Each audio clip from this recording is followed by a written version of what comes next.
మనసులు ఎవ్వారి మీదనే ఓ పూజవ్వ మనసులు ఎవ్వారి మీదనే యాప కొమ్మల మీన పొత్తులేమో కూకినాయి యాప కొమ్మల మీన పొత్తులేమో కూకినాయి యాపతి ఎవ్వారి కోసమే ఓ పూజవ్వ యాపతి ఎవ్వారి కోసమే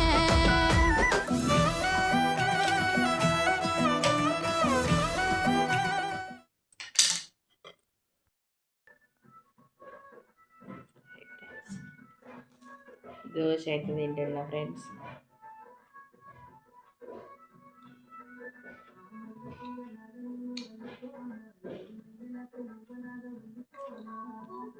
అందరు తిన్నారా? తినలేదా? కామెంట్ బాక్స్లో కామెంట్ పెట్టండి.